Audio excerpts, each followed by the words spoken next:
Stop the insanity. Get focused on what really matters in life. Your faith, your family, your finances, and your future.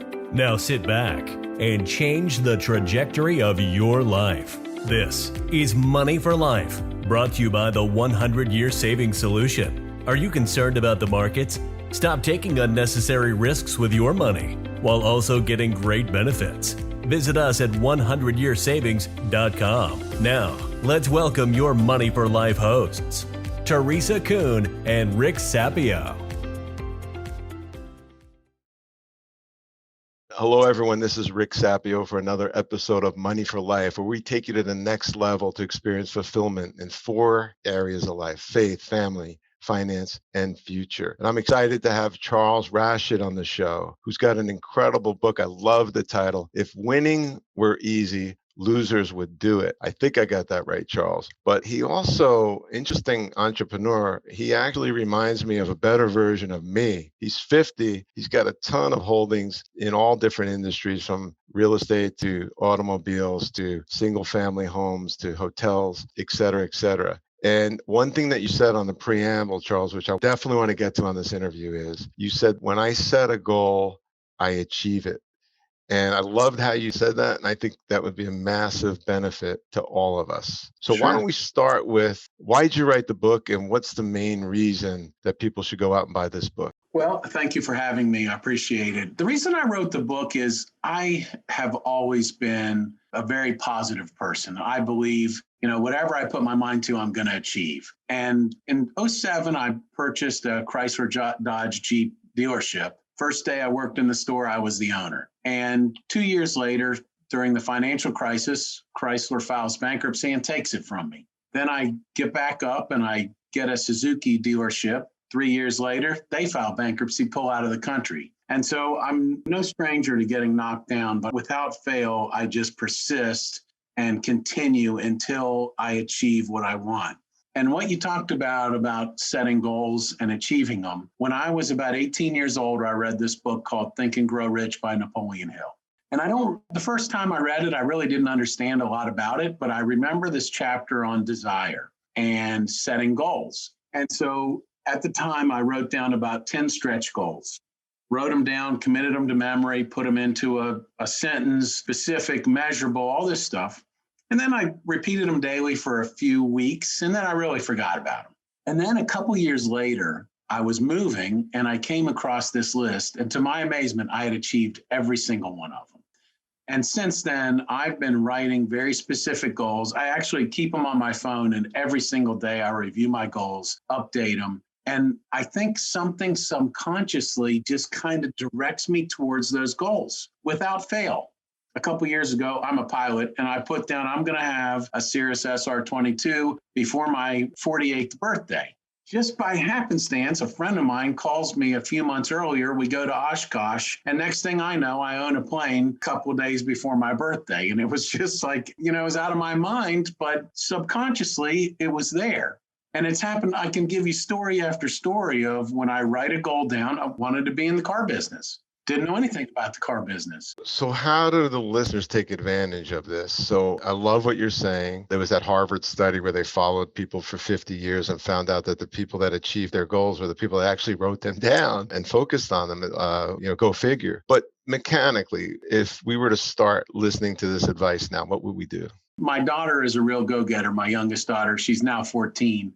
But about 3 or 4 years ago, she wanted to set some goals for New Year's. So I started putting together my thought process of how I set my goals. I actually ended up putting together this thing called Daily Success Ritual Planner. And I will have a link up on my website, charlesrashid.com, CharlesRashid.com. charlesrashid.com, Daily Success Rituals Planner. And really, it just goes into the mindset of how I make sure that a goal that I want is something that I really want and not somebody else. It's important to me. I'm able to put a time frame on it. I'm actually able to think it through and understand how exactly I can get to that goal. And for me, it's such a powerful tool. Just honestly, without fail, I've been able to achieve every goal that I have. Some of them are still in the works. Like I want to get to the B Club, but I'm not there yet. You want to get to the what club?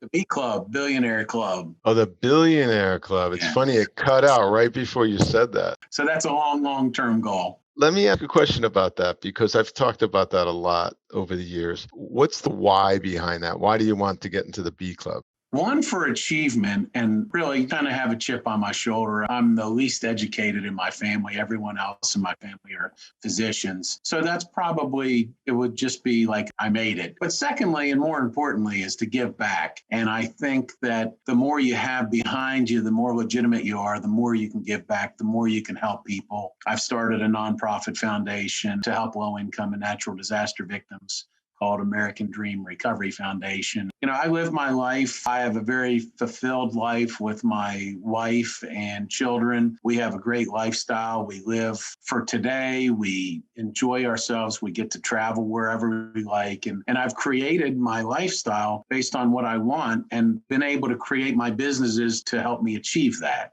What is it that allows you to get so much done? Can you explain to us some tactics that you use? So I understand the goals. So the goals are the destination, but what are you doing on a daily basis to clear out the gunk and not get caught up in nonsense that most people are like? What are you doing to actually have you be effective on a minute by minute basis? I'll tell you a quick story before I get into that. And my dad, he recently turned 80 about 3 years ago, and we're having a birthday party for him. And he says, you know, I've worked my entire life and then I woke up and I'm 80. And that really resonated with me. And I'm like, oh my God, I'm working my butt off and I'm not enjoying life. I'm just working all the time. So I changed my entire lifestyle so that I could enjoy my family while they were growing up. So what I do, and I've always done it, I just didn't realize it until I started thinking about it. So I set goals. And then no matter what the goal, I immerse myself in that business or in that thing. So meaning, do I have the tools, the knowledge, the education, the ability to achieve that goal? Whatever it is, I learn, I read about everything that I possibly can about that business or that thing to get me to that goal. And then once I learn about it, then I automate it. So I put systems and processes in place, or people in some cases, and then I allow myself to be removed from that business, but it to continue. Can you give us one example of how you did that in one of the business you have? You're in the transportation business, among others. What is something that the people could understand and maybe put on the ground in their own business? Maybe an adaptable formula and based on a real world example. Well, in the car business, I buy a dealership. I don't know anything about it. So I worked in every single department. I worked at the service counter. I worked at the parts counter. I learned how to do finance. I worked in the sales department, but really reading as much as I can, trying to learn everything I can about it. And then I find the right people that have a better education in that business than me, more drive, more experience. And then I give them the opportunity to achieve their dreams by partnering with them. Okay, so you're going through each department in the company that you're buying and you're finding the best person. I mean, that makes sense. It's funny how few people just approach things from such a simplistic perspective, but it sounds like a bottom-up approach as opposed to a top-down. Is that how you would describe it? Yeah, I think so. So I teach people how to become confident real estate investors, creating wealth and being able to enjoy the lifestyle and the freedom that they deserve. So in the real estate business, how I adapt that setting goals, immersing myself and automating is I set the goal of I want 1,000 units. So I immerse myself in the real estate business. I know everything there is about it. I go in and I do the painting. I learn electric and plumbing and know the neighborhoods. I drive around in the neighborhoods. I look at every single thing. I study the leases. And then once I get involved in it and understand how it works, that's the immersion part. Then I automate it, whether it's putting the right people in place. So I have a full staff that literally within just a few minutes a day, I can let them know who needs to clean which houses, what maintenance needs to be done. I talk to my realtor and say, what other properties I'm buying. I have a number of people that are always coming to me with properties that they know I'll be looking for. And it really just has become a really well-oiled machine. When I say immerse myself, it's not a 1 month training. It's an ongoing learning experience that I'm always learning. It sounds like a lot of time, Charles. Let me just back up and ask, what is your day like? You're able to accomplish so much. It sounds like getting under the weeds in so many different industries takes a lot of time. I'm assuming it's one at a time linearly, but tell us about your day. What time you get up? What do you do? And just, I want to learn, and I think our listeners are curious based on all the stuff that you've gotten done in your life. Sorry, I feel like I'm all over the place. I get excited about being an entrepreneur and I like helping people. So a typical, or I should say an ideal day is I get up, fairly early. I don't need a lot of sleep, maybe sometime between 6 and 8. And then I try not to be rushed in the morning. So I enjoy a cup of coffee. I try to meditate, do a little exercising, go through my goals, and then kind of just plan the day. Used to be, I'd get up and I was rushed and just going crazy all day behind the curve.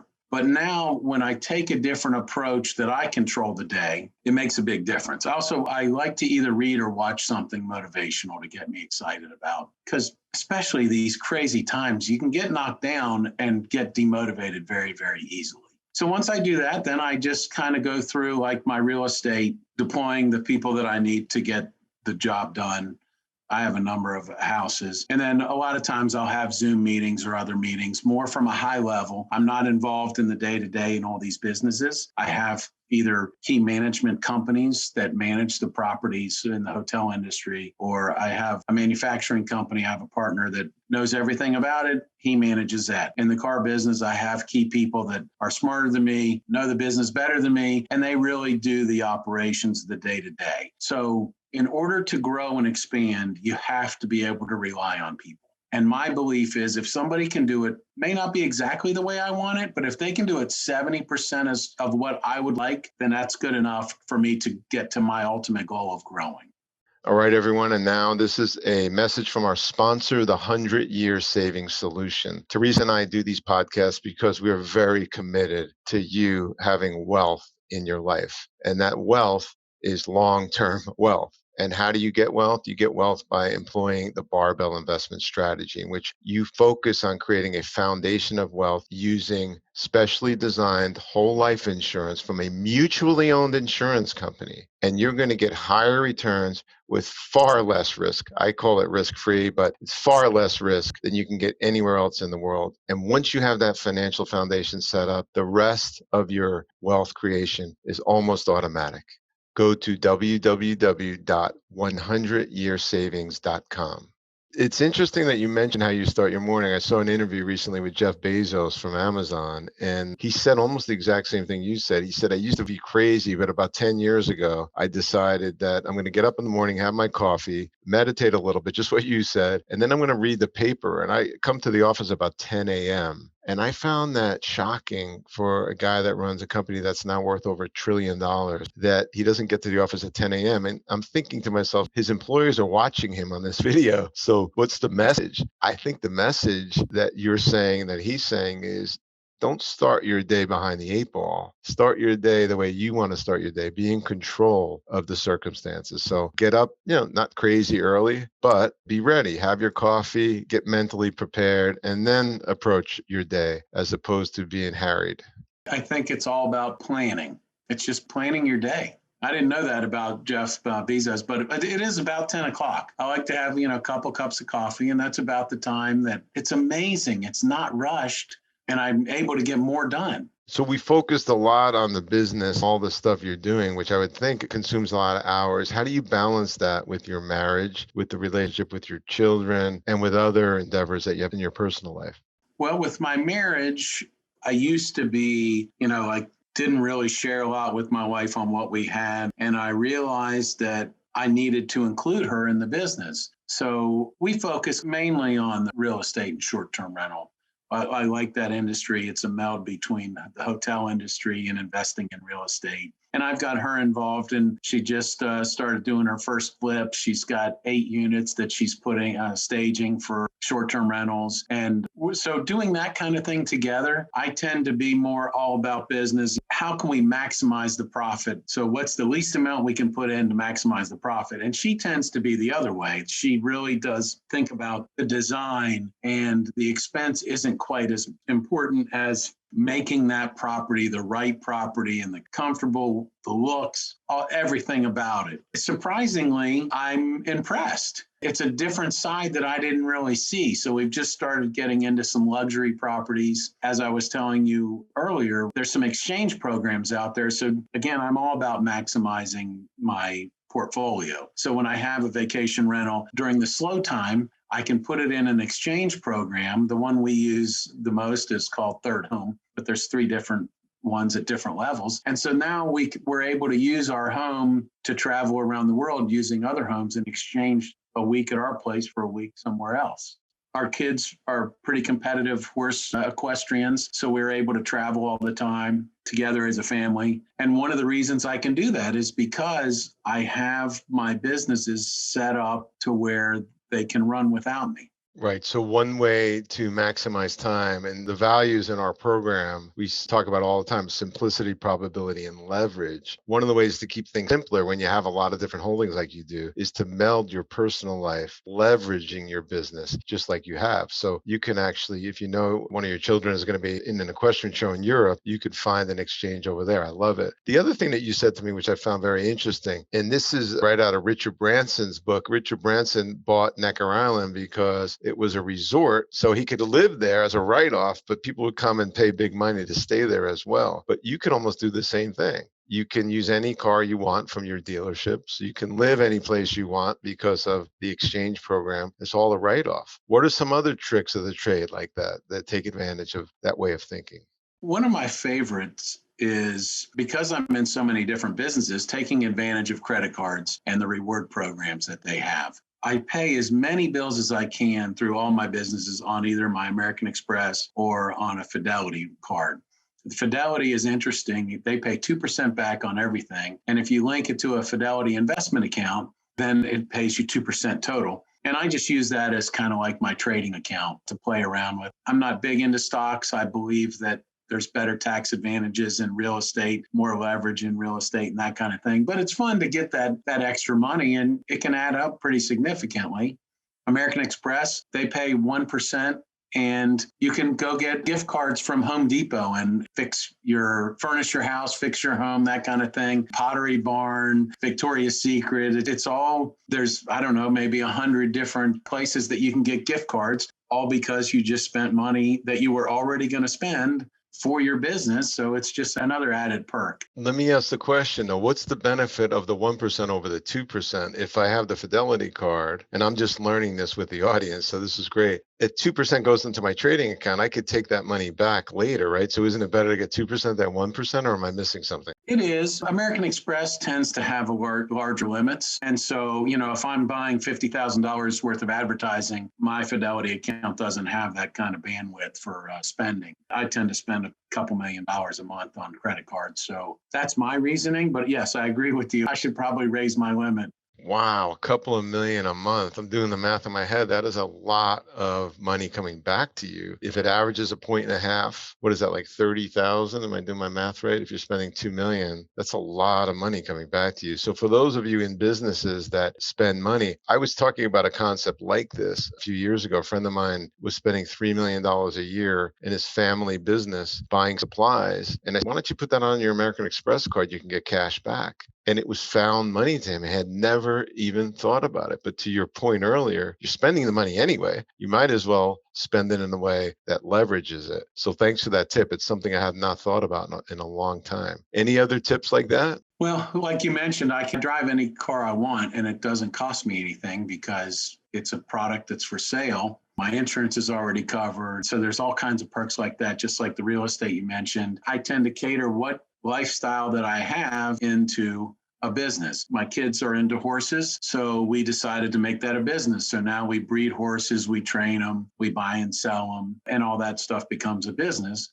Now you have to be careful, and it has to become a profitable business over time. But if it's a passion that you like and it makes sense to turn it into a business, if you have the bandwidth to do it, then it's certainly worth exploring. I believe that the IRS has our tax code and use it to the benefit within the law, but it's there to generate and it produces jobs. You can do more when you don't have to pay as many taxes because you do it the right way. The lifestyle that I want on a tenth of the budget because I've been able to work it into my businesses. Is some of this that you're talking about in the book? Not really as much, no. The book is really about how I've been able to overcome setbacks and obstacles and to forge ahead no matter what. Not giving up, persistence, being grateful. I would say those are the two main things, gratitude and persistence. All right. Let me ask you, if people want to learn more about how to do what you do, you've got a couple of courses that you offer. Can you share information on that and how to get to it? Sure. CharlesRashid.com. At the bottom, I have a real estate course, Building Wealth Through Real Estate Investing. It is not a get-rich-quick scheme. It is a build wealth over time plan. And I believe real estate is probably the best way to build wealth and generational wealth and also cash flow because you can leverage it, because you have tax advantages. There's depreciation and the cash flow. Somebody else is making the payments for you. I do coaching and I also have an online course.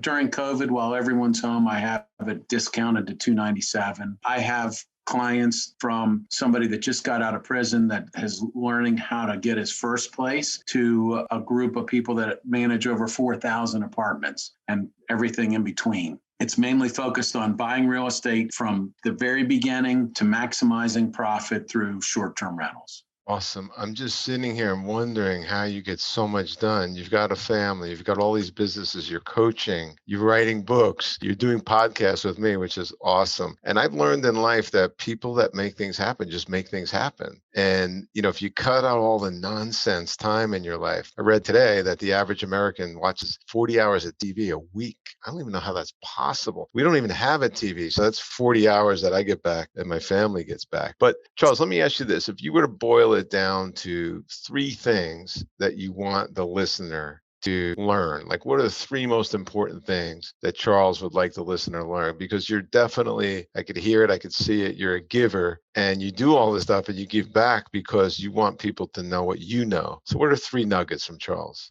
So the first I would say is anything is possible. Don't have the mindset, well, I don't have an education or I don't have any money or, stop with the excuses. If it's really important to you, then it is possible. You just have to figure out a way to either find a mentor, find a coach, or just be persistent. Secondly, I think it's super important to be grateful for what you have. If you're in the United States, even if you're homeless, you're much better off than people in these third world countries where there's diseases and no running water, just such terrible things happening. So be grateful for what you have. It may not be where you want to be, but if you have your health or if you have a family, if you have a job, if you have an apartment or a roof over your head, be thankful for that. Don't worry about what somebody else has. Compete against yourself. Because there's always going to be somebody richer, smarter, better looking, all the things that we tend to beat ourselves up over what we don't have, but we don't look at and are thankful for what we do have. And then just never give up. I just, no matter how many times you get knocked down, get back up. And persistence, that's, in my opinion, really the 3 top priorities. I love it. I wrote it down. I love putting notes at my desk, and I'm in my office in downtown Dallas. Anything is possible, number 1. Be grateful. Huge. We have so much to be grateful for. And I see so much negativity out there, and you're like, negativity? You've got joy all around you with your family. You got screens. You got, everything's there. It's just crazy that people aren't grateful. And then never give up. I do think that is chronic in our society. People start too many things, but they don't finish. And I think we're finishing this interview where we started, which you said to me, both in the preamble and then at the beginning, that you hit goals. If you're going to set a goal, you're going to hit it. And so I think this is the answer for anybody listening. If you're setting a goal, 3 things. Number 1, anything is possible. Be grateful on the journey toward that goal. Never give up and you'll achieve it. Charles, thank you so much. I love your energy. I love your style. I like your hair too. I need hair like that. Thank you. Any final words? Given the coronavirus and just all the craziness in this world, one thing that I look at is so when Corona first started, I said, all right, there's going to be opportunities. I don't know what they're going to be, but I know when one door closes, another one opens. So think outside the box. Something that happens that's terrible, Maybe it's you lose your job because of Corona. What other door is that going to open for you? So always be positive and think about why did this happen to me? There's a reason. And how can I build on that? How can I take advantage of it? How can I make it a pivot point in my life to improve? I love that. That's really good advice. We did a podcast during this Corona thing that you could have FGA, faith, gratitude, and abundance, or FSR, fear, scarcity, and resentment. And you're 100% right. One is a hell of a lot more fulfilling than the other, that faith, gratitude, and abundance versus fear, scarcity, and resentment. I enjoyed every minute of this. Charles, thank you so much. www.charlesrashid.com. You could find his courses on there. And I see you as a giver. So thank you for being on the show. We appreciate it very much. Thank you for listening to Money for Life. You have just experienced the Money for Life podcast, brought to you by the 100-Year Savings Solution. Implement these strategies today and create a life by design. For more information, visit 100yearsavings.com. Have a blessed day.